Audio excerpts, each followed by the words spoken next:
Wow. So, guys, I've done 8 kilometers. So, bago sa akin yun. So, dahil bago, mahirap. So, hindi madali. Ganoon naman eh. Kapag nakakaranas ka ng new experience, di ba? Parang ang hirap-hirap makuha. Pero once na makuha mo na yun, the next and the third one and the fourth one is mabilis na kasi meron na siyang pattern. So, alam na ng sarili mo kung ano yung tamang solusyon doon. So, ba't ako nag 8 kilometers? Kasi mas maganda yung benefits. So, 8 kilometers running, it's all about 1 hour. So, isipin mo yun, grabe 1 hour. Pero yung takbo ko naman ay yung ano lang, LSD, slow distance running. So, LSD. Don't know, pero yun yung pagkakaintindi ko. So, actually, people don't know yung topic to. People don't know where is the right people kasi hindi nila makita kasi, 'di ba? Minsan naloloko sila. So it's all about attitude and right mindset. So saan ba mabilis makita ang mga tamang tao?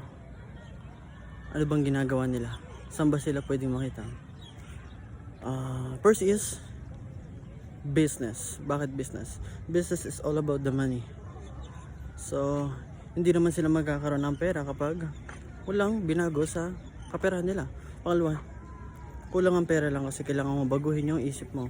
And, attitude, skill set. So, it's all about developing yourself.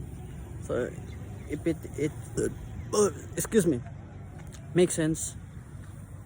So, yan, business. Second one is health is wealth, di ba? You are what you eat and you are what you believe. So, yeah, like this. Mga tamang tao laging nasa gym or cardio and aerobic exercise. So, yeah, like this. Exercise, diyan mo sila makikita. So, magtataka ka kung bakit hindi ka makakita at lagi ka niloloko ng jowa mo dahil nakita mo lang at naging jowa mo siya at na-meet mo siya sa inuman. So, napakadalang lang po nun makakita ng tamang tao sa inuman. So, ayun. The next one is all about nutritional. So, what you intake. So, ibig sabihin, kapag nakakita ka ng taong vegetarian, plant-based eating, so magtaka ka na ba't niya ginagawa yun.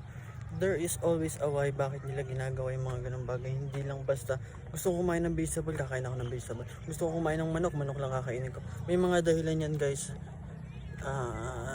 Like ikaw, you do the research. Hindi mo ginagawa yung isang bagay ng basta-basta na lang. So you have a why. So yun yung mga patterns, guys. So marami pang pwedeng sometimes nasa church but diba, yung makajus ka, diba, you have faith in God, your belief is aligned with God's thinking, God's principle, God's laws. So yun, sa simbahan siya. So ayun. So sana tuloy-tuloy na to 8 kilometers. Medyo mahirap siya kasi bago, pero let's see.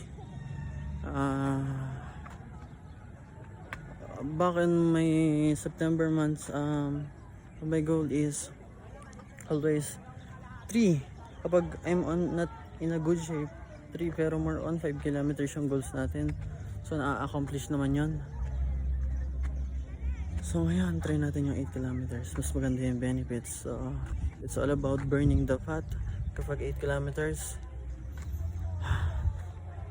So soon sana may new research kasi it's all about cardio and aerobic.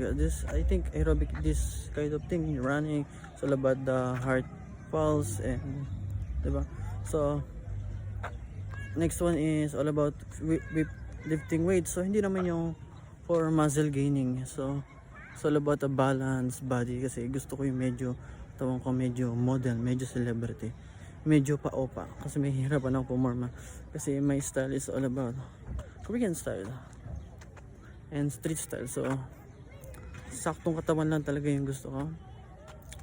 Maraming benefits yung strength training, so makakatulong siya in both areas when it comes to health and endurance, and so best quality of the body, better days. So yeah, thank you for listening for me. So this is my vlog 3, day 3 of vlogging. So it's so sana matanggalin yung so. Okay, thank you.